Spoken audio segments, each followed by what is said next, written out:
ዳግም ከገባ እኛ ባይብል አንድ መሆን ጉዳይ አይደለም። አንድ የሚያደርገን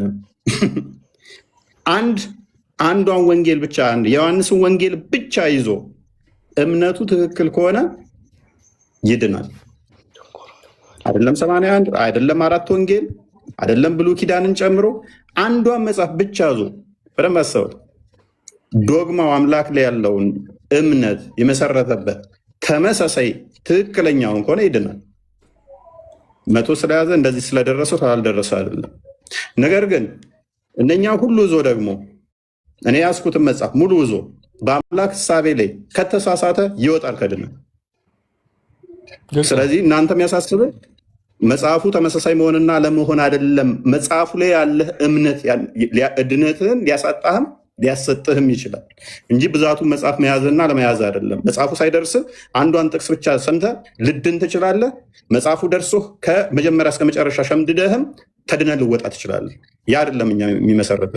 ስለዚህ የእኛን ዶግማ ሳታውቅ ጊዜ ጌታ ብዙም ባትል ደስ ይለኛል። እናንተ ብዙ ህጎች ላይ ሰላት ላይ እንዴት ቁጥር እኩል መሆኑ መሐመድ ማለት ሽንት ቤት ስገባ በየትኛው እግር መግባት፣ እንዴት ወሲብ ማድረግ፣ ስንት ማግባት፣ ቂጥን እንዴት መታጠብ ስለተመሳሰልክ እድናለሁኝ አላህ ላይ ብለያይም የሚል እምነት ስላለ እኛ ጋር እንዳታመጡት። ይሄንን አንድ ጥያቄ ልጠይቅ ባጭሩ፣ በጣም ቀላል ጥያቄ።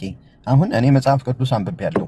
66ን አነበብኩ፣ 81ን አነበብኩ፣ ምንድነው የካቶሊኮችንም አነበብኩ። ሉቃስ የጻፈውን ገብቼ ሉቃስንም ስጽፈው አንድ አይነት ነው። ጳውሎስ የጻፈው ከመጀመሪያ እስከ መጨረሻ ሲነበብም አንድ አይነት ነው። አሁን ሀሳቡ ልዩነቱ እስኪ አንተ በግልጽ የትኛውን? አሁን ሉቃስ የጻፈው ማርያም በእንደዚህ ወደደች ሲል ጴንጤውም ያምንበታል፣ ካቶሊኩም ያምንበታል። ሉቃስ የጻፈው እናንተ የማይቀበለው 16ቱን ነው። አንተ 81 16ቱን አውጥተውታል። ዶግማችን በዛ አይደለም። ዶግማችን ልዩነት የመጣው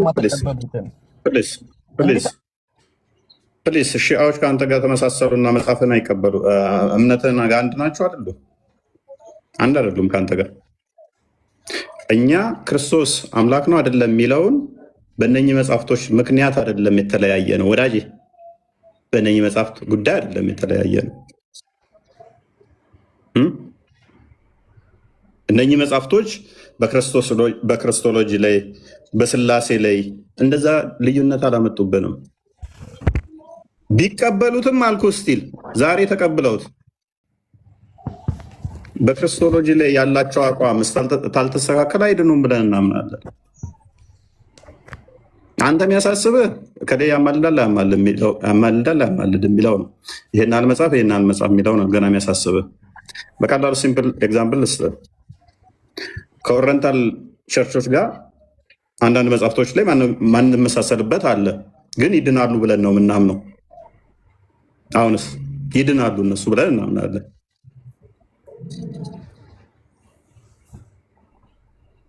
መጽሐፉ ሳይሆን አየህ እምነቱ ነው የሚያድነን። መጽሐፉ ቤዝ ያደረገው ምንድን ነው? ወንጌላት ላይ ለምሳሌ ባለን አስተምሮ ላይ ዶግማቲክ የሆኑ ላይ ተመሳሳይ ስለሆነ ይድናሉ። እና ያንተ ግን ቂጥ ማጠብ ላይ ተመሳስለህ አምላክ ላይ ካልተመሳሰልክ አምላክ ማተር አድርገን የቂጥ ማጠብ ጥሩ ነው አይደለም። ነዋ ህግ የምትለው ያንን ነው። እንዴት መታጠብ አለብሽ፣ እንዴት ቤት መግባት እንዴት እንዳለብህ፣ ስንት ማግባት እንዳለብህ አምላክ ላይ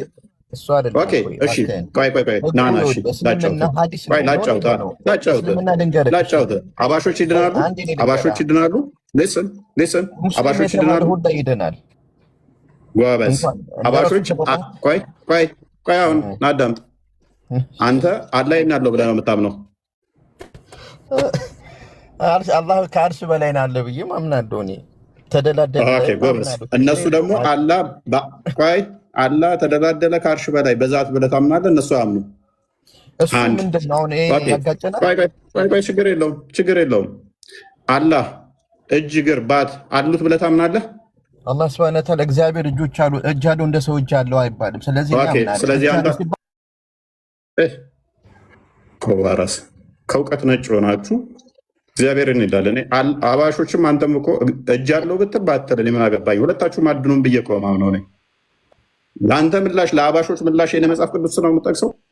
እንደዚህ አይነት ናቸው እንግዲህ ዋብያ ነው። የዋብያው ጭንቅላት እንደዚህ ነው። ኧረ እፎይ ተረጋጋ። እሺ መጀመሪያ ጊዜ አዳም ፕሊስ የራስን ስትጠየቅ አንተስ እንዴት ታምናለህ ብለህ ጠይቀኝ። አባሾች እንደዛ ያምኑ። አንተ አላ ጭንቅላት እጅ እግር አለው ብለህ ታምናለህ። አባሾች የለውም ብለው ያምናሉ። ሶሪ ጭንቅላት ይኑሮ አይኑሮ አታውቅም። ጭንቅላት አለው ብለህ ታምናለህ አልኩኝ፣ ይቅርታ። እጅ እግር ባት አለው ብለህ ታምናለህ። እነሱ ይሄ ጦጣ ነው እንደዚህ የሚወጣ የሚወርድ ከሆነ ዝንጀሮ ነው ብለው የሚሉት። ዴሊ አምላክህን ጦጣ ነው እናሰማሃለን እና ቪዲዮዎቻቸው እንደ ጦጣን የሚወጣ የሚወርድ ባህሪያ እንኳን ገባ ብናወጣ ከአላህ ይልቅ ገባ ያወጣል ብለው እያመኑ ይድናሉ ብለህ ፖለቲካ ትሰራለህ። እኛ ጋር ብትመጣ አምላኬን እንደ ጦጣ የሚወጣ የሚወርድ ነው ብሎኝ 1001 ሌላ ተመሳሳይ ስለ ቂጥ ማጠብም ስለ ወሲብ ማድረግም ስለ ሚስት ማግባትም ብታመጣልኝ ተውና እንዲህ ተዘቅዝቆ ሌላ ቢናገር አይድንም። የአምላኬን ባህሪ እኔ ማምነው እሱ የፍጡር ነው።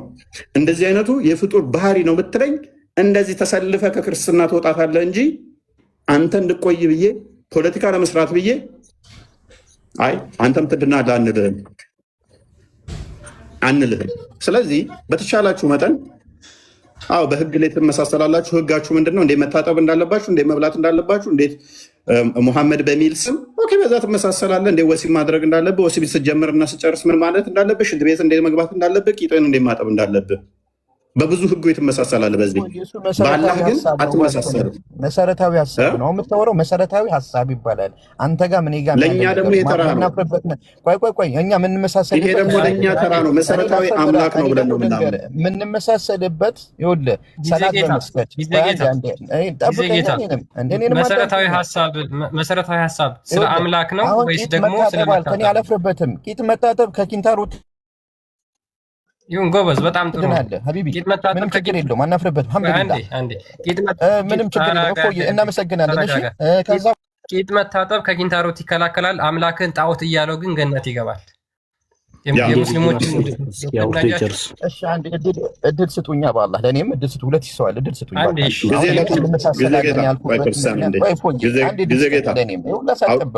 እድል ሰጣለሁ። ፕሊዝ እድል ሰጣለሁ። አዳምጠኝ።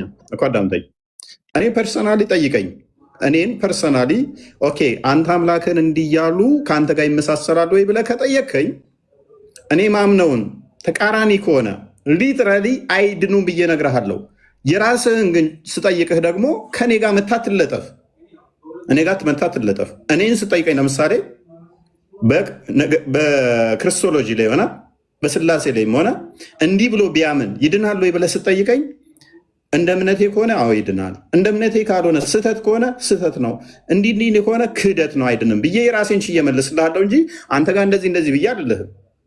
እንደዚህ ብሎ ሰው ቢያምን ክርስቶስን እንዲህ ቢል ለምሳሌ ይድናል ወይ ብለህ ስጠይቀኝ ትክክል ከሆነ አዎ ይድናል፣ ካልሆነስ ለምሳሌ ክርስቶስ የአብ ልጅ ነው ብሎ ሚያምን ትክክል ነው ወይ ስትለኝ አዎ ትክክል ነው፣ ክርስቶስ የአብ ልጅ አይደለም ቢል ብትለኝ ከድነት ይወጣል ብዬ መለስልሃለሁ እንጂ እናንተ ጋር እንደዚህ ብዬ አይደለም። አይመለከተኝማ።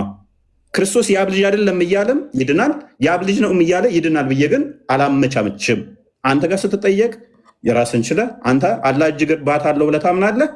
የለውም እጅ እግር ባት አለው የሚሉ እሱ የፍጡር ባህሪ ነው ፍጡር ነው የሚያመልኩት እያሉ እነሱም ይድናሉ። ከዛስ አይ እንመሳሰላለን። በምንድን ነው የተመሳሰልከው? ህግ ያልከው ቅድም የዘርዘር ነው ጓሄድ ያለው እኔ የተወሰነ ደቂቃ ላውራ እንዳገቡብኝ እንመሳሰለን ያልኩት በረሱል አሁን ሁላችንም በነቢዩ መሐመድ ሰለላሁ ዐለይሂ ወሰለም ነብይነታችን የትኛውም ሙስሊም ያምናል። አለቀ። የትኛው ሙስሊም ብታመጣ በነብዩ ሰለላሁ ዐለይሂ ነብይ ናቸው። አዎ። ከዛ ቀጥሎ ደግሞ የሰጡት ህጋትን የሐሳብ ልዩነት ይኖራል። የሐሳብነትም ቅድም እንዳልኩ በሐዲስ ነው። ሐዲስና ቁርአኑ ግን ማለት ቁርአኑን እስኪ አንዱን አህባሽን በለው ዋቢያን በለው ምንም በለው ሰለፊን በለው በቁርአን እንለያያለን የሚል አንድ ሰው አይመጣም። በሐዲስ ነው። እፎይ ለሌላ ጊዜ ልንገርህ። ሐዲሱ የሐሳብ ልዩነት አለ። ኦፍ ኮርስ ይሄንን እናምንበታለን። ግን አንድ ሰው ዙሁር ገብቶ 4 ነው የሚሰግደው። አንዴ መሐመድ ከዛ ትገባለህ። ሱቢ እኔ 5 ወቅት ሰላት ማንኛውም ሰው እየሰገደ ይወጣል። ገብቷል። ይሄ ነው ያመሳሰል። ይሄ ዋናው አላህ ዘንድ ላይ የምንጠየቀው ደግሞ ትልቁ ነገሩን በሰላት ነው። ዋጅብ የሆነብን ነገሮች አሉ። ረመዳን ሰላት አለ። ትማር ነው የምነግርህ። ሰላት ነው። ሰላት ግዴታችን ነው። ታመንም ቢሆንም በጣም ከደብ ይሄን የትኛው ሙስሊም አምጠው እንስማማለን። ልዩነታችን ምንድነው? አሁንም ደግም የምነግርህ በሐዲስ ነው የምታመጣው። ሁሉ አሁንም ሐዲስ ነው። ቂጥ ምናምን የምትለው ሐዲስ ነው። አሁን የምትለው ጭንቅላት አላንዲ ያለው ምናምን የምትለው ሐዲስ ነው። አመሰግናለሁ። እፎይ አሁን ስራ አለብኝ። ቻው። ሌላ ሙስሊሞች እድል ሰጥቻቸዋለሁ። ሰላም እፎይ በቃኝ። ኧረ ምናምን ብትለኝ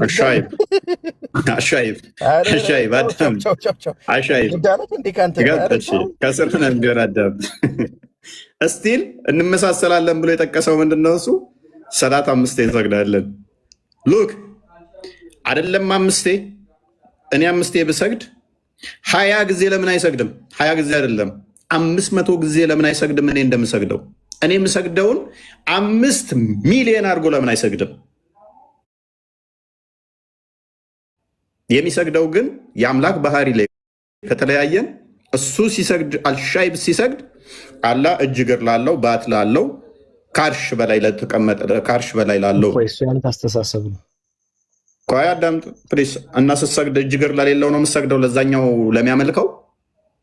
ያኛው ደግሞ ሲሰግድ አላህ በቦታ ያልተገደበ እጅ እግር የሚባሉ ማይነገሩለት፣ መሮጥ፣ መቀመጥ፣ መሳቅ ተብለው ማይነገሩለት እሱን እያሰበ ነው የሚያመልከው፣ የሚሰግደው፣ የሚጸልየው፣ ጾም የሚያደርገው። ይሄንኛው ግን በአይምሮ የሚስቀውን ሌሊት የሚወርደውን ከአርሽ በላይ ያለውን አንድ ባት ያለችውን ገሃነም እግሩን የሚሞላባትን እሱን እያሰበ ነው የሚሰግደው። ምንድን ነው አንድ ያደረገው? ቁጥሩ አይደለም አንድ መሆን ቁጥር የኔን እጥፍ ብቻ አይደለም በቢሊየን አባዛው። እኛ አብይ ጾምን እንጾማለና አብይ ጾምን ሌላ አካል ስለጾመ በዶግማ ላይ ስለምንለያ አይድንም። በቃ አይድንም። ከኔ እኩል መስገድ አይደለም በቢሊየን ከኔ እጥፍ ብሰግድ አድንም። አናመቻችም። እነኚህ ሁሉ የምትሰግደው የምትጾመውም ያንን ትክክለኛውን አምላክ ሪፕሬዘንት ማድረግ ከሆነ የትክክለኛውን አምላክ እሳቤ ካልያዝክ አድንም።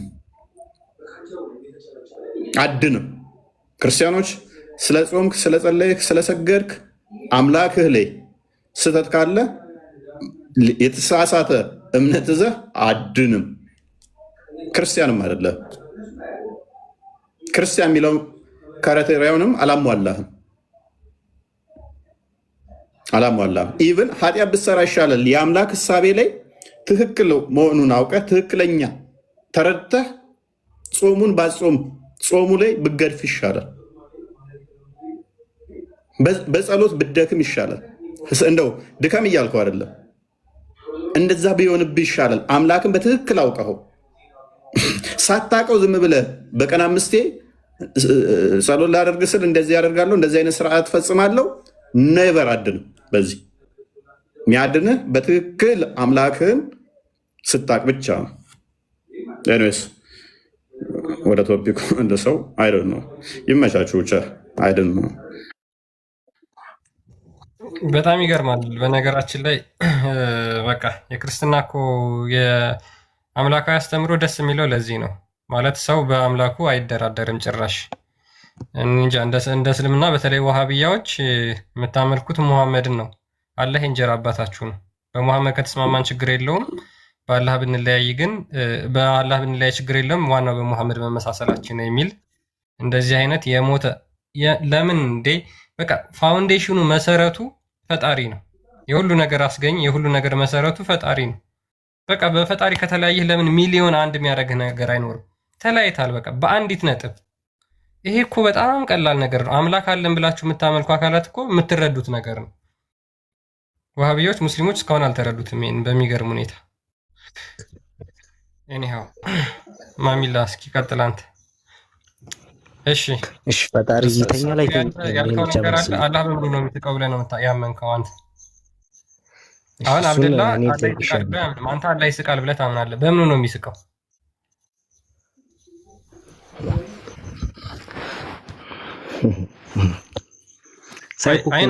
ምን መረጃ እኮ የለም። ሳይኮ ምጫወት እናንተ የማታውቁት ጥያቄ ስትጠየቁ ሳይኮ ይመስላችኋል። አያችሁ፣ ትልቁ ችግራችሁ ያ ነው። በምን ጠልፈው ሊጥሉን ነው፣ በምን ሊያሳስቱን ነው እያላችሁ ትፈራላችሁ። ለምን? ስላላስተማሯችሁ። የምንጠይቃችሁ ጥያቄ ትክክለኛ ጥያቄ ነው። እስልምና መልስ አለው ትላላችሁ አይደል? ለፖለቲካችሁ እስልምና መልስ አለው ትላላችሁ። አንድ ጉዳይ አንዲት ነገር ስላላ ስትጠየቁ ግን የምትመልሱት መልስ የለም።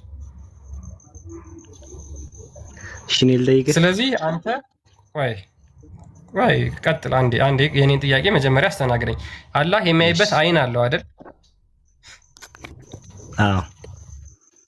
የሚሰማበት ጆሮ አለው። ይሰማል ነው የተባለ። በምኑ ነው የሚሰማው? እሱን አናውቅም። አታውቅም። በአይኑ ነው የሚያየው። ይሰማል ተብላችኋል። በምኑ እንደሚሰሙ ግን አታውቁም። እሺ፣ በጣም ጥሩ። ይስቃል ብለህ ታምናለህ? አዎ። በምኑ ነው የሚስቀው? አንተ አሁን ያልተነገርከው ፈጣሪ ይተኛል አይተኛም? የሚመልስልኝ እኔ ስለዚህ አላውቅም። ፈጣሪ ይተኛል አይተኛም?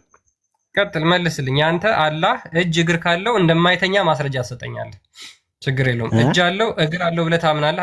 አንዴ ችግር የለውም። እጅ አለው ብለህ ታምናለህ፣ እግር አለው ብለህ ታምናለህ። የሚስቀው በምኑ ነው? ይሄን መልስልኝ። ይሄን አላውቅም። እሺ፣ እኔ እኮ አላውቅም አልኩ። በዚህ ጉዳይ ነገ ጠይቄ እኮ ልመጣልህ ነው። እሺ፣ የሚስቀው በእግሩ ሊሆን ይችላል? አይ ይሄ ስለዚህ እኔ አላውቅም እኮ ጠይቄ ልንገርህ አልኩ። አላውቅም ማለት እኮ አንድ መልስ ነው።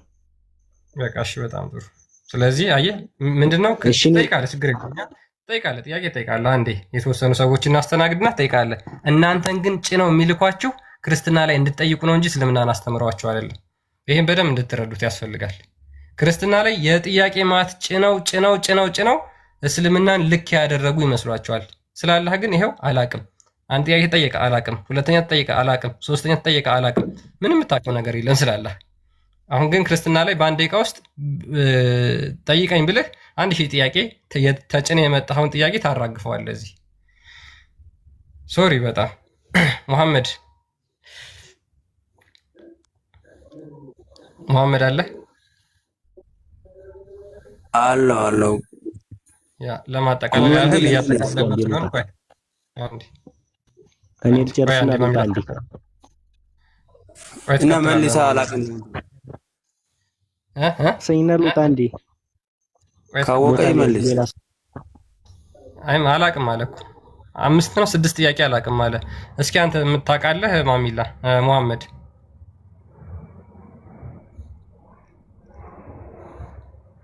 ምኑ ላይ አላህ ይስቃል የሚለው ላይ በምኑ ነው የሚስቀው አላህ? ፕሊስ ሚታ ይስቃል ከተባለ ያው በጥርስ ይሆናል።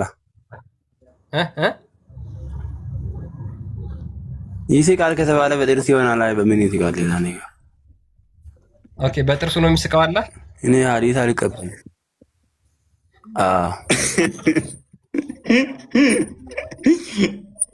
አዲስ አልቅ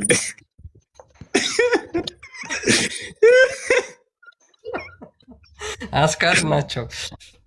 አይ ይሻላል እኮ ከባለፈው እኮ ይሻላል። በጥርስ ይሻላል። ስፋይን የባለፈው እኮ ይስቃል። በብረብ ይስቃል ስትባል በቂጡ አይስቅ፣ ያው በአፉ ነው የሚስቀው ያለ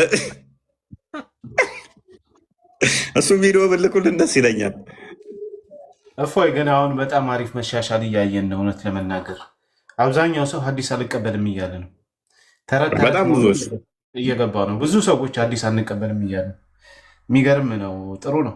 አትቀበሉ። ግን ሐዲስ ካልተቀበሉ እስልምና ውስጥ ሳምንት መቆየት አይቻልማ። ያ ቁርአኒስት ብቻ ይሆናሉ ማለት ነው። ኧረ ብዙ ጥያቄዎች ይመጣል። ያኔ የሚገርም ነው። በጣም የሚገርም የሚያዋጣ አይመስለኝም። ምንድን ነው እሱ?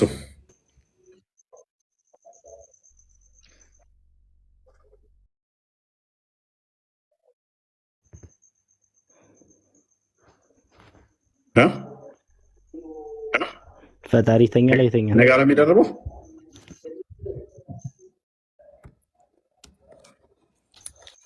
አይ ቲንክ አሁን ይሰማል መሰለኝ። ቀጥል ማሚል።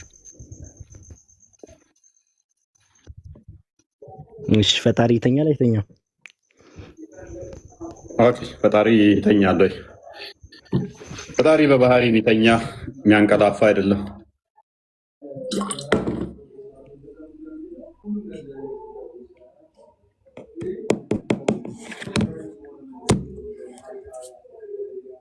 ሆንክ ነው ማሚላ ሜቢ ያወራ ከሆነ አይሰማም። አንዴ የተመለስና ጥያቄን ጨርሰህ ወይ እንትን ትላለህ።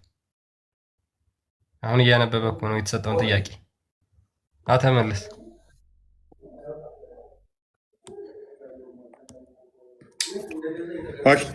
ፓራፍሬዝ አድርገውና ያውቃል። ክፈተው ማስረጃውን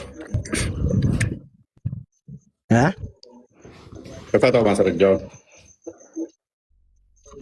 ኧረ እኔ ላይቭ መግባት አልችልም 1000 ስላልገባሁ። ስለዚህ ኢየሱስ ተኝቶ ያውቃል አያውቅም?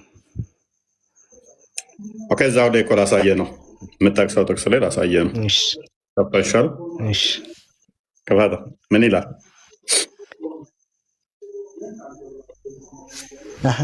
እየጠየቅኩ እኮ ነው። እኔ እኮ ማስረጃ እኮ አልያዝኩም፣ ግን እየጠየቅኩ ነው። ኦኬ እግዚአብሔር ይተኛል ወይ?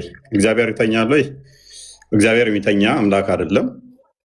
በባህሪ እሱ የሚተኛ የሚሄድ፣ የሚቀመጥ፣ የሚነሳ፣ የሚቆም፣ የሚያዝን፣ የሚከፋ ወይንም ደግሞ እንደዚህ አይነት የፍጡር ባህሪዎች የሚነገሩለት አይደለም። ክርስቶስ አልተኛም ወይ? አይደለም። መተኛ በላ ተብሎ ተነግሮለታል ክርስቶስ፣ ምክንያቱም በስጋ ስለተገለጠ። ወንድማችን ክርስቶስ በስጋ የተገለጠ በስጋ የመጣ ክርስቶስ እሱ የአብ ልጅ የሰው ልጅ ነው ብለንም እናምናለን። የሰው ልጅም ነው ብለን እናምናለን። ስለዚህ ክርስቶስ የነሳው ያ ፈጣሪና የሰው ልጅ ነው ብለን አዳምጡ። ከማርያም የነሳው እርሱ የሰው ልጅ ተብሎ ይጠራል።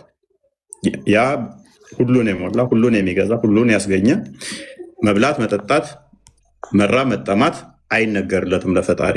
ነገር ግን ክርስቶስ በስጋ ስለተገለጠ ይሄ ተነግሮለታል። በስጋ ስለተገለጠ እዛው ላይ ምን አደረገው ይላል። አንዴ ማርቆስ ወንጌል ምዕራፍ 4ን ክፈተው ክርስቲያን።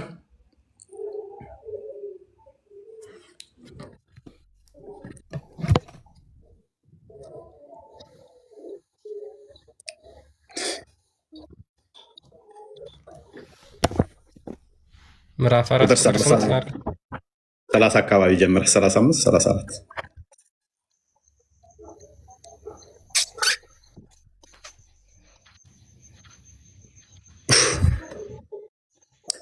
በዚያን ቀንም ክርስቶስ እንግዲህ በዚያን ቀንም በመሸ ጊዜ ወደ ማዶ እንሻገር አላቸው።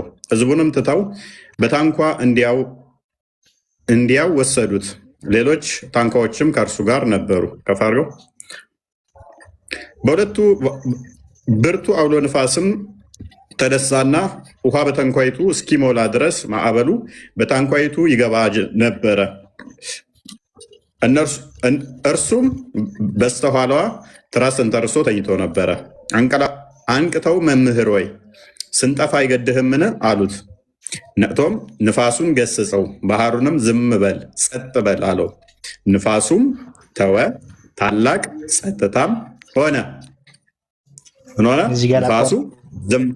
እሽቀጥር ፈጣሪን አሁንና ፍጡር ቀሰቀሰው ስትል ትንሽ ለአእምሮ ለመቀበል አይከብድም? እስኪ አስረዳኝ። ባህርን ጸጥ የሚያደርግ ፍጡር አለ? ጸጥ በል ብሎ ምናወፅን ጸጥ የሚያደርግ ፍጡር አለ? የመለስክልኝ መሰለኝ። ኦኬ ከጭንቅላት የሌለው አካል ለምሳሌ ፍጡር የሚያመልክ ያለ ይመስላል። አሁን የዚህ መልስተኛ እኔ ስለ ሃይማኖት ለምሳሌ ለመቀስቀስም ጭንቅላት ያለውን አካል ትቀሰቅሰዋለህ፣ ሊሰማ ይችላል። ጭንቅላት ያለው ፍጡር እንኳን ከሆነ ጭንቅላት የሌለውን ልቀስቅስህ እንኳን ብትለው አትቸገርም? ይቸገራለሁ። ግን እዚህ ጋር እኔ እቸገራለሁ አለ። ጭንቅላት የሌለውን አካል መቀስቀስ ራሱ አይቻልም። ፍጡር ጭንቅላት የሌለውን ምኑን ትቀሰቅሰዋለህ? መልካም በደንብ አዳምጠሽ በደንብ አዳምጥ። ስለዚህ ክርስቶስ በስጋ የመጣ አምላክ ነው። በስጋ እንደመገለጡ ሎክ በስጋው ምን ተባለም አይደለም መተኛ ሞተ ብለን እኮ እናምናለን። ሞተ ብለን እናምናለን። ለምኑ? አዳምጥ ፕሊዝ አዳምጥ። ሚታርገው ስለዚህ በስጋው ወራት እኛም መስሎናል። ስለዚህ በስጋው ወራት ተመታ፣ ተሰደበ፣ ኢቭን ሞተ ብለን እናገራለን። ስለዚህ በስጋው ወራት ይህንን ተኛ ይላል አይደለም? እዛው ላይ ግን በአምላክነቱ አምላክ እንደመሆኑ ደግሞ ሎክ በመለኮቱ ዓለምን የሞላ ዓለምን ለቅጽበት ለሰከንድ እንኳን የሚተኛ አይደለም። በስጋው ግን ተኛ ተብሎ ይነገራል። ኦኬ ለቅጽበት እንኳን በመለኮቱ ሲጠብቅ ነው። በመለኮት የሚመራቸው ነው። በመለኮት የሚያስተዳደር ነው። በስጋው ወራት ይህንን አድርጓል። በስጋው ተኛ። ኦኬ ተነሳስ። ሲነሳስ ምንድን ያደረገው? ባህሩን ጸጥ በላለው። ጸጥ በላለው። ባህሩስ ምን ሆነ? ጸጥ አለ። ባህሩ ምን አለ? ጸጥ አለ። ንፋሱም ታላቅ ጸጥታም ሆነ። ንፋስና ባህር የሚታዘዙለት በብሉይ ኪዳን ደግሞ አምላክ ብቻ መሆኑን ያውቃሉ። ሉክ ንፋስና ባህር የሚታዘዝለት አምላክ ብቻ እንደሆነ ረብ እንዲሁን ሲለው ንፋስና ባህርን መናወጥን ሚያዝ አምላክ ብቻ መሆኑን ስለሚያውቁ እንግዲህ የምትፈሩ ስለምን ነው? እንዴትስ እምነት የላችሁም አላቸው። እጅግም ፈሩ። እንግዲህ ንፋስም ባህርም የሚታዘዙለት ይህ ማን ነው ተባባሉ። ምክንያቱም ከአምላክ ውጭ ንፋስና ባህር የሚታዘዝለት እንደሌለ ስለሚያውቁ። መዝሙረ ዳዊት ምዕራፍ 89 አንዴ ክፈተው። ምዕራፍ 89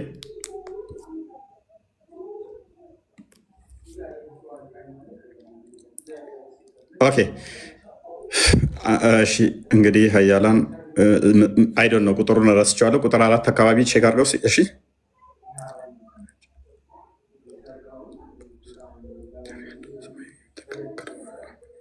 ከፋርገው ቁጥር 9 እሺ ኦኬ ጎበስ። የባህር ኃይል አንተ ትገዛለህ፣ የመጎድንም መናወጥ አንተ ዝም ታሰኘዋለህ። ከላይ ስለ እግዚአብሔር ነው። ባህርን ጸጥ የሚያደርግ ሞገድንም የሚታዘዝለት ማን ነው? እግዚአብሔር ብቻ ነው። የባህር ኃይል አንተ ትገዛለህ፣ የሞገዱንም መናወጥ አንተ ዝም ታሰኘዋለህ። ሞገዱን ዝም የሚያሰኘው አንድ አምላክ ብቻ እንደሆነ ያምናሉ። ያውቃሉ እነሱ። ስለዚህ ተነስቶ ንፋሱንም ሞገዱንም ባንዴ ማዘዙ አምላክ ነኝ እያላቸው እንደሆነ ቀጥታ ገባቸው። ማን ነው ይሄ ነገር ብለው ወዲያውኑ ምንድን ያደረጉት? አምላክ መሆኑን ወዲያውኑ ተረዱት ማለት ነው። ገባቸው። ኖርማል ማንኛውም ሰው እንደማያደርገው አወቁት። ምክንያቱም በተደጋጋሚ በብሉይ ኪዳን ይሄ ስላለ ማለት ነው። አይ ቲንክ መዝሙረ ዳዊት ምዕራፍ 120 ምናምን ቁጥር 4 አካባቢ እግዚአብሔር እንደማይተኛ እንደማያንቀላፋ ይናገራል። ምሳሌ 8 ቁጥር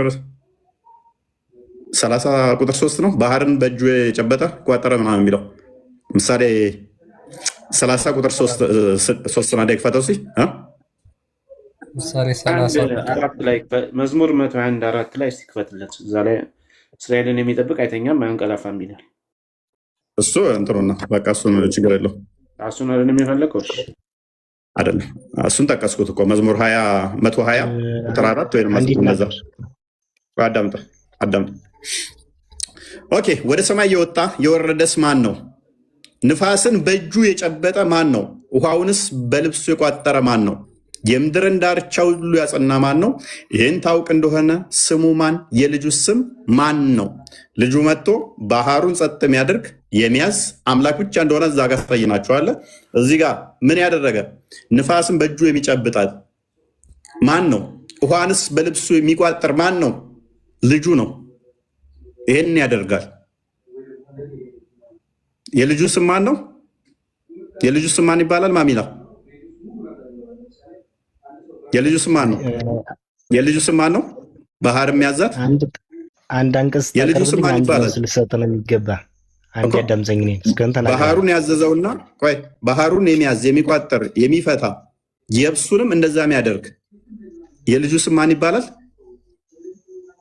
አንዴ እኔን አዳምጠኝሽ። አንድ አንቀጽ እኮ የልጁ ስም ማን ይባላል? መልስ። የልጁ ስም ማን ይባላል? ያው ከፈጣሪ ነብያት የልጁ ስም ማን ይባላል? አቅም አለ። የልጁ ስም ማን ይባላል? ፕሊስ መልስ። ባህራትን ንፋስን በእጁ የሚጨብጥ ውሃን በልብሱ የሚቋጥር የሚታዘዝለት የብስና ንፋሳት ውሃና ንፋስ የሚታዘዝለት የልጁ ስም ማን ይባላል? መልስ እስቲ። ወላሂ ታውቃለህ ብዬ ነበር ማስብ። ለምን አታውቅም? ታላቅ ጭንቅላት አልባው ስለምሻል ጭንቅላት የሌለውን እያመለክ ልትረዳለን የምነግርህ ጥያቄ ስትጠየቅ አዳምጠኝ። ምንም አታውቅ ታውቃለህ ብዬ ነበር ይለኛል። ስንት ጥያቄ ተጠየቅ አታውቅም። ክርስትና ላይ ጠየቅነህ አታውቅም። እስልምና ላይ ጠየቅነህ አታውቅም። ኤኔስ ፓራፍሬዝ አድርገው ቶፒኩን ሀኑን ያለሽ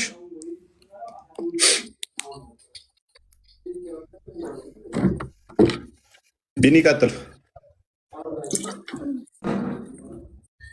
ሀኑን አይ ቲንክ ፖዝ ነች። አይመለስክለት እኮ ለልጁ እንግዲህ እስራኤልን የሚጠብቅ አይተኛም አያንቀላፋም ይላል። ስለዚህ እግዚአብሔር አይተኛም አያንቀላፋም። ክርስቶስን በባህሪው አይተኛም አያንቀላፋም። የተኛው ሰው በሆነበት ነው፣ ወይም ሰው ስለሆነ ስጋን ስለተዋደ ከስጋው የተነሳ ተኛ ተባለ እንጂ መለኮቱ አምላክነቱ ተኛ አልተባለ።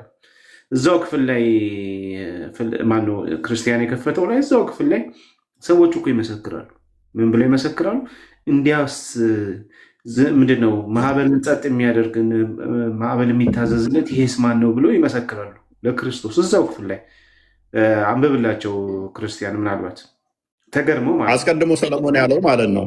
አስቀድሞ ሰለሞን ማን ነው ይሄ ብሎ ራሱ እዛ ሲገረምበት ነበር። ማዕበላት እንኳን የሚታዘዙለት ይሄስ ደግሞ ማን ነው እስኪሉ ድረስ ሰዎች ነው የመሰከሩት። ስለዚህ ክርስቶስ የተኛው ሰው ስለሆነ ነው። ሰው በመሆኑ እኮ ብዙ ነገር በላ ተብሏል፣ ደከመ ተብሏል፣ ሞተ ተብሏል፣ ተሰቀለ ተብሏል። ይሄ በሰውነቱ ያደረገው ሰው። ሁለተኛ ቆሮንቶስ ላይም እስቲ እዛም በመሆን ሁለተኛ ቆሮንቶስ 5:16 ላይ ክርስቶስ በስጋ የሆነ እንደሆነ ብናውቅም ከእንግዲህ ወዲህ ግን እንዲያናቆም ይብሏል። ስለዚህ ክርስቶስ በስጋ ወራት ያደረጋቸው ነገሮች ስለኛ ብሎ ደካማ ተብሏል፣ ስለኛ ብሎ የባሪያን መልክ ያዘ ተብሏል። ያ ስለኛ ያደረጋቸው ነገር ነው እንጂ እሱ ማድረግ ስለሚገባው ወይ ባህሪው ስለሆነ አይደለም። በባህሪውማ ባህርን የሚያዝ ነው፣ ውቅያኖስን ጸጥ የሚያደርግ ነው። አንብበው እስቲ እና እኔ እንትን ከምል ያ እጅግን ፈሩና እንግዲህ ነፋስንም ባህርንም የሚታዘዙለት ይህ ማን ነው ተባባሉ። ተመልከቱ፣ እዛው ክፍል እሱ ያመጣው ክፍል ላይ ነው እንግዲህ ሙስሊሞች ብዙ ጊዜ ኢየሱስ ተኝቷል፣ አምላክ ይተኛል ይቀሰቀሳል የሚሉት ክፍል ላይ እዛው ወረድ ብሎ ሰዎቹ ምስክርነት ሲሰጡ ንፋሳትንን ባህራትን የሚታዘዙለት ይህስ ማን ነው ብለው ይመሰክራል። ንፋሳትንና ባህርን ማዘዝ የሚችል ማን ነው? አንድ እግዚአብሔር ብቻ ነው። ስለዚህ ክርስቶስ ባህሪው ፈጣሪ ነው። በፈጣሪ ባህሪው ያዛል፣ ይቆጣጠራል። እንደ ሰውነቱ ደግሞ ተኛ ብለን እንናገራለን ማለት ነው። ስለዚህ ሰውነቱን ላይ ብቻ አታተኩሩ ለማለት ነው። ይበቃል። እፎይ እኔ አሁን ልጠይቅ።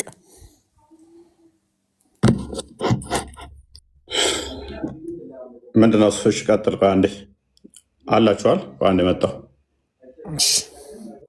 ክርስቲያን እስከዛው እሺ፣ እንዴት አዘጋጅልኛል? ማቴዎስ 24:36 ምንድነው ጥያቄ? እንትን አለ አይደል? ኢየሱስ ክርስቶስ ምድር ላይ ወርዶ እየተናገረ የትንሣኤ ቀን ላይ የነበሩት ተአምራቶች አሉ። እንደዚህ ይፈጠራል፣ እንደዚህ ይፈጠራል እየተናገረ ነበር። 24:30 ጀምሮ ስታነብ እንደዛ ነው። 24:36 ላይ ግን ምን ይላል? ስለዛች ሰዓትና ስለዛች ቀን ግን ከአባቴ በቀር ማንም አያውቅም ይላል። እና እንዴት እሱ አምላክ ከሆነ ሁሉን አዋቂ ነው። እንግዲህ በእኛም ሆነ በእናንተ አምላክ ሁሉን አዋቂ ነው እና እንዴት እሱ አምላክ ሆኖ ይህንን አያውቅም ነው ጥያቄ። ቀላል ይህ ጥያቄ ብዙ ጊዜ ተመልሶላችኋል ሜይ ቢ። እና ቢኒ አንዴ በቀጥልና ከዛ በኋላ እኔ እቀጥላለሁ። አይ ብዙ ጊዜ እኮ መልሰናል። ባይዘዌ መጽሐፍ ቅዱስ ኢየሱስ ክርስቶስ ሁሉን አዋቂ እንደሆነ ይናገራል። በብዙ ቦታ ሁሉን አዋቂ ነው ይላል። እንደም የጎደለው እውቀት እንደሌለ ይነግረናል። በቆላሲያስ 2:9 ላይ የእውቀትና የጥበብ መዝገብ ሁሉ በእርሱ ዘንድ ነው ያለው ይላል። በማን? በክርስቶስ። ስለዚህ ከእውቀት የጎደለው የለም፣ ከጥበብም የጎደለው የለም ብሎ ይናገራል። ሌላው ደግሞ በማቴዎስ ወንጌል ምዕራፍ 11 ከቁጥር 27 ጀምሮ ደግሞ ከአብ በስተቀር ወልድን የሚያውቅ የለም፣ ወልድ ሊገልጥለት ከሚፈቅድ በቀር አብን የሚያውቅ የለም ብሎ አብ የሚያውቀውን ወልድ ያውቃል፣ ወልድ የሚያውቀውን አብ እንደሚያውቅ ይናገራል። ስለዚህ ክርስቶስ ኢየሱስ ከእውቀት አንጻር የጎደለው ነገር የለም። መጽሐፍ ቅዱስ ላይ እንደሚናገረው ማለት ነው። ሁሉን ያውቃል ይላል። እኔ በአባቴ ያለው አባትም በእኔ ያለ፣ አብ የሚያውቀውን ወልድ ያውቃል፣ ወልድ የሚያውቀውን አብ ያውቃል። ስለዚህ አሁን ይሄ ክፍል ማቴዎስ ወንጌል ምዕራፍ 24 ቁጥር 36 ላይ ያለው ከምን አንጻር ነው የተነገረው? ከምን አንጻር ነው የተነገረው ከተባለ ከእውቀት አንጻር አይደለም። ክርስቶስ ስለማያውቃት ሳይሆን ከእውቀት አንጻር ሳይሆን ከስራ ወይም ከፍርድ አንጻር የተነገረ ነው። ምክንያቱም ክርስቶስ ያችን ቀን የሚፈርድባት የሚገለጥባት በስራ የሚገለጥባት ቀን ናት። እንትን ክፈትልኝ ምናልባት ሐዋርያ ሥራ ምዕራፍ 1 ቁጥር 7 ላይ እናንበብላት። ያቺ በአብ ልብነት ያለች በወልድ ቃልነት ያልተነገረች ቀን ናት። ስለዚህ ያችን ቀን ክርስቶስ ከተናገራት ሁሉም ያውቃታል ማለት ነው። እሱ ቃል ስለሆነ የእግዚአብሔር ቃል ስለሆነ በእግዚአብሔር ቃልነት ያልተነገረች በአብ ልብነት ያለች ናት ይላል። ይኸው አንብብለትና አብ በገዛ ስልጣኑ የወሰናትን ያችን ቀን ለእናንተ ታውቁ ዘንድ አልተፈቀደላችሁም ብሎ ይናገራል። ለማን? ለሐዋርያት። ያቺ ቀን ማንም ሊያውቃት አልተፈቀደም። ስለዚህ በአብ ልብነት ያለች በወልድ ቃልነት ያልተነገረች ወይም ደግሞ ወልድ ያልፈረደባት ያልሰራባት ቀን ነው ማለት ነው። ይሄ ከዛ አንጻር ነው የሚናገረው። አይ እንደዛ አይደለም የምንል ከሆነ መጽሐፍ ቅዱስ ላይ እንዲህ አይነት አነጋገሮች ብዙ አሉ። ቅድም እንዳልካችሁ ከአብ በስተቀር ወልድን የሚያውቅ የለም፣ ወልድ ሊገልጥለት ከሚፈቅድ በቀር አብን የሚያውቅ የለም ብሎ መጽሐፍ ቅዱስ ያስቀምጣል። ተመሳሳይ ነው ሀሳቡ። ባይዘወይዘ ማቴዎስ 24 ላይ ቁጥር 36 ላይ እንዳለው እዚህ ጋም ማቴዎስ ወንጌል ምዕራፍ 11 ላይ ሁሉ ከአባቴ ተሰጥቶኛል፣ ከአብ በቀር ወልድን የሚያውቅ የለም፣ ከወልድ በቀር ወልድ ሊገልጥለት ከሚፈቅድ በቀር አብን የሚያውቅ የለም ይላል። ስለዚህ ይህን ቃል ይዘን አብን የሚያውቀው ወልድ ብቻ ነው፣ ወልድን የሚያውቀው ብቻ ነው ብለን አንልም። ከእውቀት አንጻር አያችሁ፣ ከእውቀት አንጻር እንደዛ ብለን አንችልም። ከእውቀት አንጻር እኛም እናውቃለን። አብ ማን ነው የሚለውን ሰዎች ያውቃሉ አይደለ? አብ የክርስቶስ አባት ነው። ወልድስ ማን ነው የሚለውም ደግሞ ሁሉም ሰዎች ያውቃሉ። ወልድ ደግሞ የክርስቶስ ልጅ ነው። አብ በሚያውቀው ልክ ግን እኛ እናቆም ወልድን። አብ የሚያውቀው ወልድ ሰማይ ምድርን ሲዘረጋ ነው። ቅድም እፎይ ተናግሮታል። ምሳሌ 8 ላይ በሱ ዘንድ እኔ ዋና ሰራተኛ ነበር፣ ዓለምን በዘረጋ ጊዜ ከእርሱ ጋር ሰራተኛ ነበርኩ ብሎ ተናግሯል። ስለዚህ የአብ እውቀት ወልድን የሚያውቀው እኛ በምናውቀው ልክ ሳይሆን በተግባር ጭምር ዓለምን ሲዘረጋ ያውቀዋል ማለት ነው። እንዲሁም ወልድ ደግሞ አብን የሚያውቀው በምንድነው? በተግባር ጭምር ነው። ስለዚህ ክርስቶስ በተግባር አላወቃትም አልፈረደባትም ማለት ነው እንጂ ከእውቀት አንጻር አያውቃትም የሚል ትርጓሜ አይሰጥም ማለት ነው ይክፍል። ስለዚህ ክርስቶስ ሁሉን የሚያውቅ መጽሐፍም ይናገራል። ይህችንም ቀን ያውቃታል። ግን በአብ ልብነት ያለች ለሐዋርያቱና ለሌሎች ለእኛም ያልተገለጸች ቀን ናት። ያቺ ደግሞ ክርስቶስ ሲገልጻት አወቃት ተብሎ ይነገራል ማለት ነው። ግልጽ ነው ወንድሜ?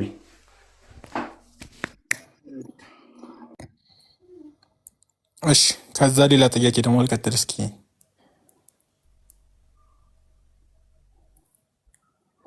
እንሰማለሁ። አንድ ጊዜ ሜቢ ቢኒ ያለው ላይ ለመጨመር ያክል ያው በቃ እጅግ በጣም በርካታ ቤተክርስቲያን አባቶች የፈቱበትም እንደዛ ስለሆነ ትክክለኛው የመጽሐፍ ቅዱስ አውዱን ብትረዳው በነገራችን ላይ በግልጽ ይነግራል። ክርስቶስ ኢየሱስ ከመጀመሪያው ጀምሮ ስለሚሆነው የምጽአት ቀን እስኪመጣ የትንሣኤ ቀን እስኪመጣ ድረስ ስለሚፈጠሩ ነገሮች በሙሉ እየተናገረ አስረድቷቸው ነው መጨረሻ አካባቢ ያን ያላቸው ማለት ነው። እንግዲህ ክርስቶስ ኢየሱስ ከአብ ጋር በባህሪ አንድ ነው ብለን እናምናለን። እኩል ነው፣ አንድ ነው ብለን እናምናለን። እውቀት ሁሉ በእውቀትም በባህሪም በህሉናም ከአብ ጋር አንድ ስለሆነ ያችን ቀን እሱ ራሱ የፈጠራት ያችን የምጽአት ቀን ራሱ የምትመጣበትን ምክንያቱም ክርስቶስ ኢየሱስ ራሱ የቀን ጌታ ነው፣ የቀን ፈጣሪ ስለሆነ ማለት ነው። እርሱ የቀን ፈጣሪ የቀን ጌታ ሁሉን አዋቂ መሆኑን በዚህ ማረጋገጥ እንችላለን። ሜቢ ቆላሲስ ምዕራፍ 2 ቁጥር 2 ላይ አንዴ ያለውን ላንብብልህን ነው። አንድ ሁለት የመጽሐፍ ቅዱስ ጥቅሶችን እሰጣለሁ። ምን ይላል? እሺ፣ ልባቸው እንዲጸናና በፍቅርም ተባብረው በማስተዋል ወደሚገኝበት ወደ መረዳት ባለጠግነት ሁሉ እንዲደርሱ የእግዚአብሔርን ምስጢር እርሱም ክርስቶስን እንዲያውቁ እጋደላለሁ። የተሰወረ ጥበብና የእውቀት መዝገብ ሁሉ በእርሱ አለና ይላል። ስለዚህ ከክርስቶስ ኢየሱስ እርሱ የእግዚአብሔር ምስጢር ተብሎ ይጠራል። ከእርሱ የተሰወረ አንዲትም ነገር የለም። የጥበብና የእውቀት መዝገብ ሁሉ በእርሱ አለ። ስለዚህ ከክርስቶስ ኢየሱስ የሚሰወር ምንም ነገር እንደሌለ መጽሐፍ ቅዱስ በግልጽ ይናገራል። እሱ ሁሉን አዋቂ ነው። አንደኛ ቆሮንቶስ ምዕራፍ 4 ቁጥር 6ም አንድ ጊዜ ሜቢ መጽሐፍ ቅዱስ ክፍሎችን መያዝ ትችላለህ። አንደኛ ቆሮንቶስ ምዕራፍ 4 ቁጥር 6 ቁጥር 5 ያለ ችግር የለም። ኦኬ፣ ይቻላል። ጥሩስ። ስለዚህም በጨለማ የተሰወረውን ደግሞ ወደ ብርሃን የሚያወጣ የልብን ምክር የሚገልጥ ጌታ እስኪመጣ ድረስ ጊዜው ሳይደርስ በአንዳች አትፍረዱ ይላል። ስለዚህ በልባችን የተሰወረውን ሁሉ አውጥቶ ክርስቶስ ኢየሱስ በመጨረሻ ቀን ኃጢአተኞችን በግራ ጻድቃንን በቀኝ አቁሞ የልብን መርምሮ የሚፈርድ እሱ ብቻ ስለሆነ ማለት ነው። በሕያዋንና በሙታን የሚፈርድ እሱ ስለሆነ ማለት ነው። በሕያዋንና በሙታን የሚፈርድ ከአምላክ ውጭ ማንም የለም።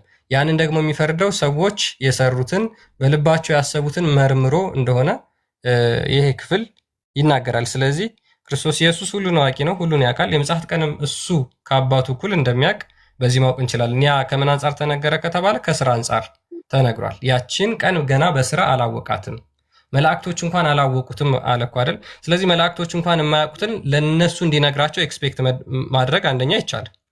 መላእክቶች እንኳን ያላወቁትን ሰዎች እንዲያውቁት መጠበቅ ራሱ አይቻልም። ስለዚህ አንደኛ በስራ በተግባር ያችን ዕለት አላወቃትም የሚለው የመጀመሪያውን። ሁለተኛው ደግሞ አንድም ክርስቶስ ቅድመ ተዋህዶ ያለውን ስጋ የሰውን ባህሪ ለመግለጽ እንደዛ ተጽፏል ማለት ነው። ሜቢ እዚህ ላይ ፎይም ጨምረው ካለ ጨምርና። አይ ቆንጆ አብራርታችሁታል። ሜቢ ትንሽ ለመጨመራል እዛው እንዳወጣኸው ክርስቶስ ሁሉን የሚያውቅ ነው። ሁሉን የሚያውቅ አምላክ የባህሪ አምላክ ነው። ነገር ግን በስጋ መገለጡን ደግሞ መዘንጋት የለብንም። በስጋ የተገለጠ መሆኑን መዘንጋት የለብንም። ዮሐንስ ወንጌል ምዕራፍ 16 ቁጥር 31 ይክፈተው።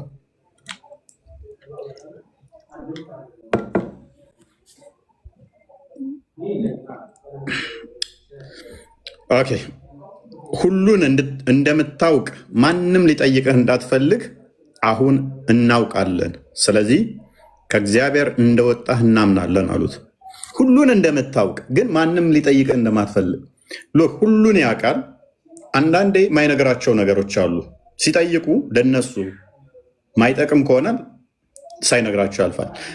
አሁን አልነግራችሁም ቢላቸው እየደበቀን ነው ሊነግረን እንትን አይደለም ብለው እንትን ይላሉ። ስለዚህ አያቅም በሚል አለፈውና ቅድመ ተዋህዶንም አንድ ለመጠቆም ስጋ አዋቂ መሆኑን ለመጠቆም አንደኛ እሱ ነው። ይሄንን የተናገረው ከሞቱ በፊት ነው። መንፈስ ቅዱስን ከመቀበላቸው በፊት መንፈስ ቅዱስን ከመቀበላቸው በፊት አልነግራችሁም ቢላቸው የሚደብቀን ካለማ ለምን እንከተላለን? ስላልጠኑ ገና ስላልጠነከሩ በሃይማኖትም ይሰናከላሉ።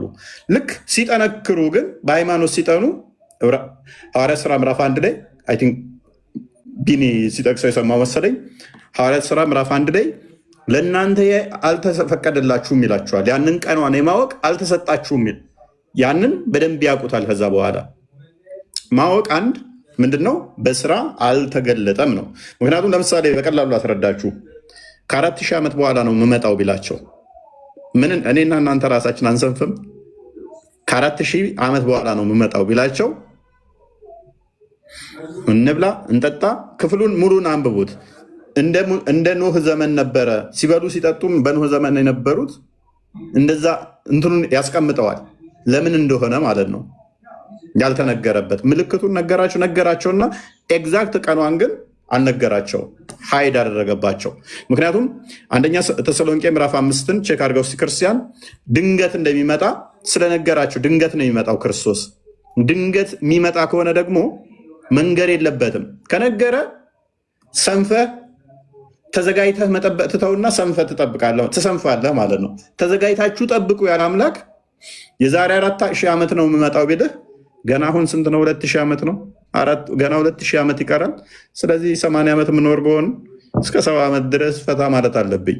እንደፈለግኩ ኃጢአት መስራት አለብኝ። ገና እኮ አይመጣም ምናምን ብለህ ገና ይህን ያህል ነው ምናምን ብለህ ትሰንፋለህ። ምክንያቱም የጌታ ቀን ምንድን ነው አለ? ሌባ በሌሊት እንደሚመጣ እንዲሁ ይመጣል ዘንድ ራሳችሁን አጥብቃችሁ አውቃችኋልና። ምን ሌባ ድንገት ሌባ ነግሮህ ነው የሚመጣው? በዚህን ቀን በዚህ ሰዓት በዚህ ደቂቃ ነው የምመጣው ብሎ ይነግርሃል? ሌባ አይነግርህማ። ድንገት ተሰውሮ የሚመጣብህ አይደለ? ስለዚህ የጌታ ቀን መምጣቱም ድንገት ነው። የቀኗ ፈጣሪ ማን ነው? እርሱ ነው። ሁሉ በእርሱ ሆነ፣ ከሆነም አንዳች እንኳ ያለ እርሱ አልሆነም ይላል ዮሐንስ ወንጌል ምዕራፍ 1 ቁጥር 3 ላይ ሁሉ በእርሱ ነው የሆነው። የሚመጣውም ደግሞ አስቀድሞ በምልክት ሲነግራቸው እንደሚመጣ በደመና ማቴዎስ ወንጌል ምዕራፍ 25 ቁጥር 30 ላይ ጀምሮ እነሆ በደመና እመጣለሁ፣ በጎቹን በቀኙ ፍየሎቹን በግራ እንደሚያቆም ነግሯቸዋል። ራሱ እንደሚመጣ እኔ ነኝ የምመጣው ብሎ። ስለዚህ የሚመጣባትን ቀን አያውቅም ወይ? የፈጠራትም ራሱ እኮ ነው። የፈጠራትም ራሱ ነው። የቀኗም ጌታ ደግሞ ራሱ ነው። ማርቆስ ወንጌል ምዕራፍ 2 ቁጥር መጨረሻ አካባቢ የቀኗ ጌታ እንኳን እኔ ነኝ ብሎ ይነግራቸዋል። የሰው ልጅ የቀን ጌታ ነው ብሎ ይነግራቸዋል። የቀኗ ጌታ ማን ነው? ማርቆስ ወንጌል ምዕራፍ 2 ወደ መጨረሻ አካባቢ ላይ ወደ 34 ነው ምናምን አካባቢ እንዲሁም ደግሞ ቁጥር 28 እንዲሁም የሰው ልጅ ለሰንበት እንኳ ጌታዋ ነው አላቸው። እንዴት በሰንበት ትሰራለህ ሲሉት ጌታዋ ነኝ ምን ታመጣላችሁ ነው። ምክንያቱም በቀራ ላይ 65 አካባቢ ከ63 እስከ 65 ሰንበትን የሻሩ ወደ ዝንጀሮነት ተቀይረዋል። ከፈጣሪ ውጭ በሰንበት መስራት ማንም ይችል የለም። የሰንበቷ ጌታ የሰንበት ፈጣሪ ብቻ ነው ሊሰራባት የሚችለው እንጂ ሰው መስራት የለባትም። በእስልምናው ዮሐንስ ወንጌል ምዕራፍ 5 ቁጥር 17 እስከ 18 በሰንበት እንኳን ሲሰራ እንዴት በሰንበት ይሰራል ሲሉት አባቴ እስከዛሬ ይሰራል እኔም እሰራለሁ አላቸው። ለምን? የሰንበት ጌታዋ እንኳን እሱ ስለሆነ፣ የሰንበት አምላክ እንኳን እሱ፣ ሰንበትን የፈጠራት እንኳን እሱ ስለሆነ ማለት ነው። ስለዚህ የቀኑ ጌታ ራሱ ስለሆነ ማርቆስ ወንጌል ምዕራፍ 2 ቁጥር 5 አካባቢ ላይ በልባቸው እንኳን ያለውን ያውቅ ነበረ። መለስ አድርገው ኃጢአት ይቅር ተብሏል ይላቸውና ሲያጉረመርሙ በልባቸው ያለውን እንኳን ያውቅ ነበረ። በልባቸው እንኳን ያለውን ሩቁን የሚያውቅ ፈጣሪ ብቻ ነው። እንደ እስልምና እንዳሳየናችሁ እዛ ጋር ሁሉን ያውቃሉ። ቁጥር 5 አካባቢ ሁሉን ያውቃሉ ተብሏል አይደለ? ሁሉን ያውቃሉ ተብሏል። እንደሚያውቅ ተናግረዋል አይደለ? በልባቸው ያለውንም ያውቃል። የተሰወረ በሱ ዘንድ ምንም ስለሌለ ኃጢአታቸውን ይቅር ብሎ ሲያጉረመርሙ እንኳን ወዲያውም ኢየሱስ በልባቸው እንዲህ እንዳሰቡ በመንፈሱ አውቆ እንዲህ አላቸው። በልባቸው ያለውን እንኳን ያውቃል። ክርስቶስ ማለት ነው። የሰንበት ጌታዋ ነው። የቀኗ ጌታ ነው። ፈጣሪዋ ነው። የሚመጣባትም ነው። ነገር ግን ከነሱ ሲሰወርባቸው ነው ያንን ያላቸው። ከነሱ ሲሰወርባቸው የባህሪ ልጁ ስለሆነ አብ የሚያውቀው ሁሉ አብ ያለው ሁሉ የኔ ነው ስላለ የኔ የሆነ ሁሉ የአብ ነው ስላለ ማለት ነው። አንዴ ሱራ 3 49 አንዴ ክፈተው ሲ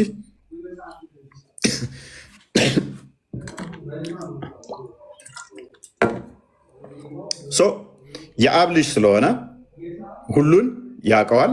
በስራ ግን አልገለጻትም። በአብ ልብ ታስባለች። ሎክ በኩነት አስተምሮ ምን ብለን እናምናለን? አብ ልብ፣ ወልድ ቃል ነው ብለን እናምናለን። መንፈስ ቅዱስ ትንፋስ እግዚአብሔር ብለን እናምናለን። በአብ ልብ ታስባለች። በወልድ ቃልነት ግን አልተነገረችም፣ አልተገለጠችም ገና። ወደ እስራኤልም ልጆች መልእክተኛ ያደርገዋል። እኔ ከጌታዬ ዘንድ በተአምር ወደ እናንተ መጣው። እኔ ለእናንተ ከጭቃ እንደ ወፍ ቅርጽ እፈጥራለሁ። ምን ወፍ ፈጥራለሁ፣ በእርሱም እነፋባታለሁ። እስትንፋስ የሚሰጥ ራሱ እንደሆነ የሚያስቀምጠው ቁርአኑ። ኤኒዌይስ ባላህም ፍቃድ ወፍ ይሆናል። ስለዚህ ከአላህ ጋር በተመሳሰለ ፍቃድ፣ አንድ በሆነ ፍቃድ መፍጠር ይችላል ማለት ነው። ኦኬ። ለምጻሞችንም አድናለሁ፣ ሙታንንም አስነሳለሁ። የምትበሉትንና በቤታችሁ የምታደልቡትን ሁሉ እነግራችኋለሁ። ስውሩን የሩቁን አዋቂ ሎክ አላህ ብቻ ነው ብለው የሚያምኑት እንደ እስልምና ማስተምሮ ኢሳ የሩቁን አዋቂ ነው። በቤታቸው የሚበሉትን የሚጠጡትን እነሱ ጋር ሳይኖር እሱ ሌላ ቦታ ሆኖ ያውቃል። እንደ እስልምናም ማለት ነው። የሩቁን አዋቂ ፈጣሪ ነው የሚባለውን በቤታቸው ምን እንደሚያደርጉ እንኳን እነሱ ጋር ሳይሆን ያውቃል። ክርስትናው ላይ ብቻ ሳይሆን ማለት ነው። ግን አንድ አዲስ እንመልከት እስኪ። ከዛ በፊት ግን የሆነ ጥቅስ ጠፋብኝ። ኤኒዌይስ አንድ አዲስ ብንመለከትስ አላህ ሙሐመድ ቅያማ የሚመጣው ይሄ ልጅ ሳይሞት ነው ያለበትን ነው። ይበቃል። ተመልሶልኛል። እንዲሁም በጣም ከጠበቅኩ በላይ ሙሐመድ ይሄ ልጅ በህይወት ከቆየ ይሄ ልጅ ሳይሞት ቅያማ ይመጣል ብሎ ነበር። ልጁም የለም ቅያማም አልመጣም ለማለት ነበር። ኤኒዌይስ እሺ ልቀጥል። ሌላም ጥያቄ አለኝ። እፎይ መሐመድ ይቀጥል። መሐመድ ይጠይቅ። መሐመድ አለ።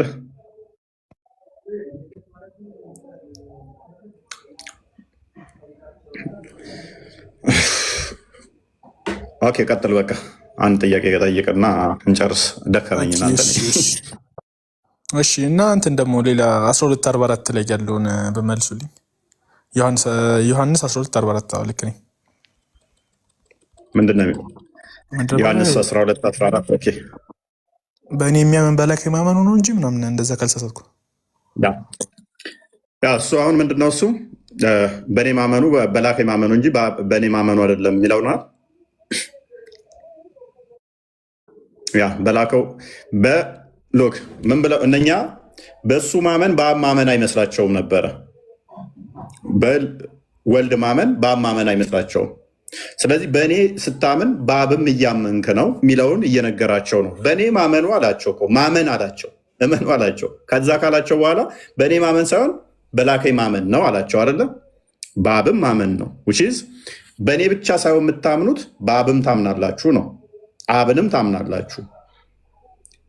ምክንያቱም አብ በእኔ እንዳለ እኔ በሱ አለሁና እሱ በእኔ እንዳለ እኔም በሱ አለሁና የእሱ የሆነ ሁሉ የኔ ነውና የኔ የሆነ ሁሉ የእሱ ነውና እነሱ የሚያስቡት እነሱ የመሰላቸው ሎክ በሱ ካመኑ በአብ እያመኑ አልመሰላቸውም ነበረና ስለዚህ ያንን ለመጠቆም ነው።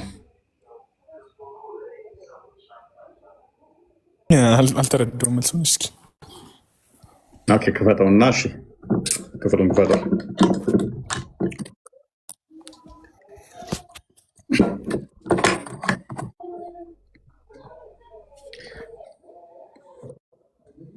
ኦኬ ኢየሱስም ጮኸ እንዲህም አለ። እዚህ ጋር መጮኋውን አጽንኦት እየሰጣቸው ነው። ትኩረት እንዲያደርጉና እንዲሰሙ እንዲረዱ እያደረጋቸው ነው። በእኔ የሚያምን በላከኝ ማመኑ ነው አላቸው። በእኔ ማመን በላከኝ ማመኑ ነው አላቸው አይደለ እንጂ በእኔ ማመኑ አይደለም አላቸው። ደግሞ መልሷል። ልክ ነው። በእኔ አይደለም ሶሪ ምንድነው በሱ የሚያምኑት? ምንድነው በሱ ብለው የሚያምኑት? ከዛ በአብ የሚያምኑት እንዴት ነው? እንዴት እፎይ በእኔ የሚያምን በላከኝ ማመኑ ነው እንጂ በእኔ አይደለም አላቸዋል አለ። በእኔ አይደለም ይላል። ስለዚህ በእኔ ብቻ ሳይሆን የምታምኑት በአብም ማመናችሁ ነው። በእኔ ብቻ አይደለም እያላቸው ነው። በአብም ታምናላችሁ። ምክንያቱም በእኔ ማመን ብሏቸዋል።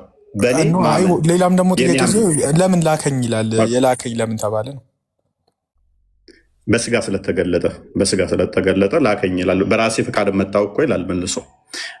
ከአብ ወጥቼ መጣው ይላል አይደለ? አብ ላከው ይባል ችግር የለውም። መጣውም ራሱም ደግሞ ይላል።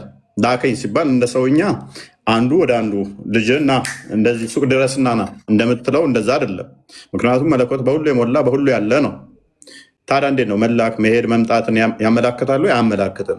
ነገር ግን ከአብ ወጥቶ እንደመምጣቱ አብ ልጁን ላከ ተብሎ ተነግሯል።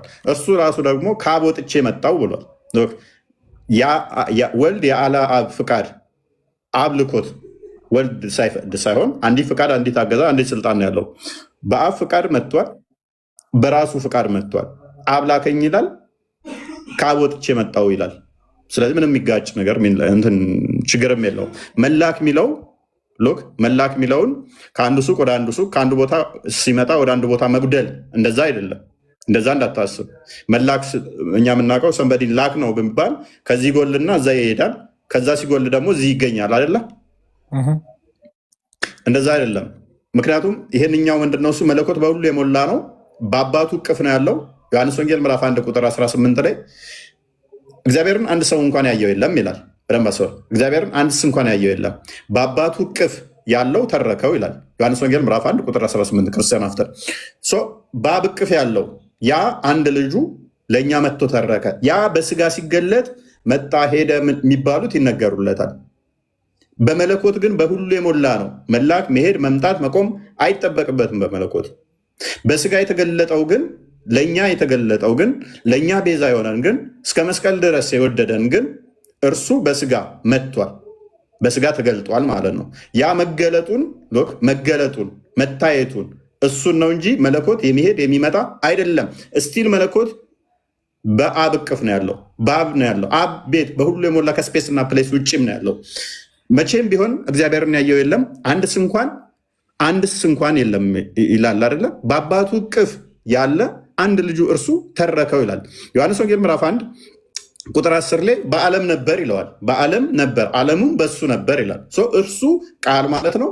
በዓለም የሞላ ነው። በዓለም ነበር፣ ዓለሙም በእርሱ ሆነ፣ ዓለሙም አላወቀውም ይላል። ያ በዓለም የሞላው በዓለም የነበረው በስጋ ሲገለጥ አብ ላከኝ ዮሐንስ ወንጌል ምዕራፍ 3 ቁጥር 16 ላይ አብ እንደላከው ይናገራል። ራሱም ደግሞ ከአብ ወጥቶ እንደመጣ ይናገራል። በስጋ መገለጡን፣ ለእኛ መታየቱን፣ መዳሰሱን እርሱን መሰረት በማድረግ ነው ተላከ የሚለው የሚመጣው እንጂ መለኮት በባህሪው የሚላክ የሚነሳ የሚቀመጥ የሚቆም አይደለም።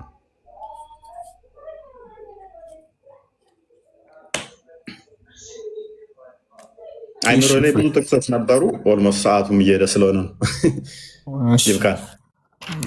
ላስት ሎጂካል የሆነ ጥያቄ ልጠይቅ፣ ከጥቅስ ምናምን ሳይሆን አንድ ሎጂካል የሆነ እሺ። ስለ አሁን ለምን ወልድ ብቻ ተመርጦ መምጣቱ አስፈለገ? መገባኝ ነገር ማለት ነው። ለምን አብ፣ ለምን መንፈስ ቅዱስ? ያው በግብር ይለያያሉ ብለን እናምናለን፣ ልክ ነው። ግን ለምን አብ ወይ ለምን መንፈስ ቅዱስ? በስልጣን እኩል ከሆኑ የሆነ አያምታታም? አያምታታም። መወለድ ግብሩ የወልድ ነው እንጂ የአብና የመንፈስ ቅዱስ አለ። ለእግዚአብሔር የሚሳነው የለም ይላል። እንግዲህ ሶስቱም እግዚአብሔር በአካል ተለያይቶ አንድ እግዚአብሔር ከሆኑ ሶስቱም እንዴት የሚሳነው ነገር ስለሌለ ነው እንጂ ወልድም እኮ በስጋ በአካል አንድ አላለም እኮ በአካል አንድ አላለም። አይ በአካል ሶስቱ ነው፣ አንድ እግዚአብሔር ናቸው ብለን እናምናለን። መወለድ የሚነገረው ለአብና ለመንፈስ ቅዱስ ሳይሆን ለወልድ ስለሆነ፣ ስለዚህ ለወልድ ነው የሚሆነው። አንደኛ ይሄ ነው። ሁለተኛ ደግሞ አስቀድሞ ትንቢት ተነግሯል። ትንቢት ተነግሯል። ዘመን ተቆጥሯል። መዝሙር ምዕራፍ 2 ከቁጥር 1 እስከ 7፣ ምሳሌ 8፣ ምሳሌ 30 እንዲሁም ጥበብ መጽሐፈ ጥበብ ምዕራፍ 2 ላይ ወደ መጨረሻ አካባቢ ትንቢት ሲጠብቁ ነበረ ልጁ። እንዲሁም ደግሞ ኢሳያስ ላይ ክንድህን ላክ እያሉ ይጠብቁ ነበረ። ወልድ የአብ ክንድ፣ የአብ እጅ፣ የአብ ቃል ተብሎ ስለሚታመን ዘመን የተቆጠረለት ትንቢት የተነገረለት ዕብራውያን ላይ ምዕራፍ 1 ላይ ይዘጋዋል። እግዚአብሔር በብዙ አይነትና በብዙ ጎዳና በነቢያት ሲናገር ቆይቶ መጨረሻ ዓለምን በፈጠረበት በዚህ ዘመን በልጁ ተናገረን ይላል። ራሱም ደግሞ ክርስቶስ በወይን ዘበኞች ምሳሌ አድርጎ ደጋግሞ መጨረሻ ላይ ልጁን እንደላከ እነኛ ጠባቂዎች እንትን ሲሉ ቆይቶ ልጁ እንደመጣ ይናገራል። ከኦቨርኦል ግን መወለድ ለአብና ለመንፈስ ቅዱስ ስለማይነገር ስለማይሆንም ነው። ኩነት ላይም ትክክል አይደለም፣ አይመጣውም እንደዛ። አብ ኢተርናሊ አባት ስለሆነ አባት ልጅ ስለማይባልም መወለድ ለልጅ ነው የሚነገረው። ቢኒና ክርስቲያን የምትሉታል ለዚህ ላይ የለም። ሜይ ቢ ቢኒ ካለ ይቀጥልና ይብቃን። ፎይ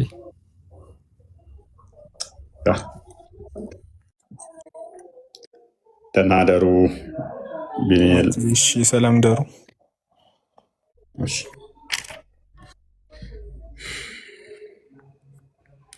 አንተ በኔ መርዶክዮስ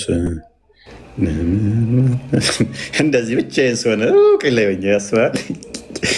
ሳላስተካከል ከወጣው እንደዚህ ነው የሚሆነው። ያ ረቢ ያ ረቢ ያ ረቢ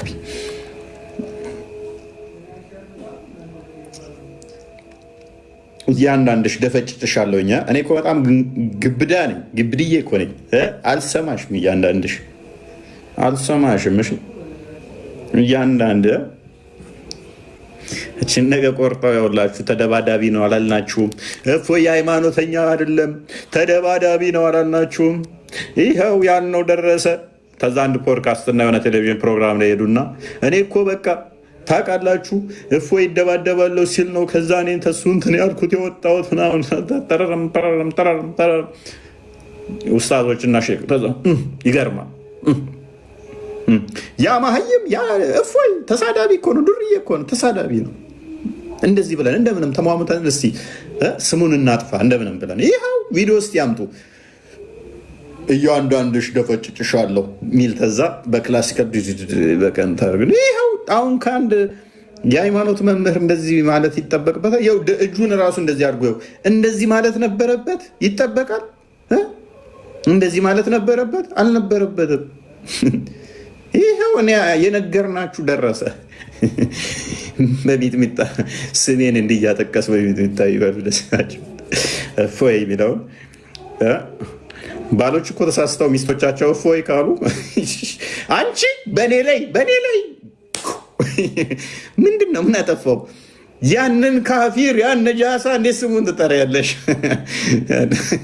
ሴቶች እፎይ እንዳትሉ ባሎቻችሁ እረፍት ነው የሚሰጧቸው። እፎይ ካሉ ራሱ በቦስ የሚመቷቸው ይመስለኝ እና ስም ለምን ማለት ይመቻችሁ። ግን በቃ ሰው አይምሮ ጤናማ ከሆነ የሰው ስም በማጥፋት የሚገኝ ክብርም ሆነ ደስታ የለም። እፎይ እንደዚህ ነው፣ እፎይ እንደዚህ ነው፣ እፎይ እንደዛ ነው በማለት ስም በማጥፋት የሚገኝ ክብር የለም። ሙስሊሞች በተቻላችሁ መጠን ኡስታዞች፣ የዋብያ ኡስታዞች በተቻላችሁ መጠን የእኔን ስም በማጥፋትና እዚህ ቤት የገቡትን እየሄዱ ማይሏቸው ነገር የለም። በጣም ነው የምገርሙት። የተለያየ ነገር ይሏቸዋል ማለት ነው። እንደዚህ ነው፣ እፎይ እኮ እንደዚህ ነው፣ ለምን እሱ ቤት ትገባላችሁ እያሉ ማለት ነው።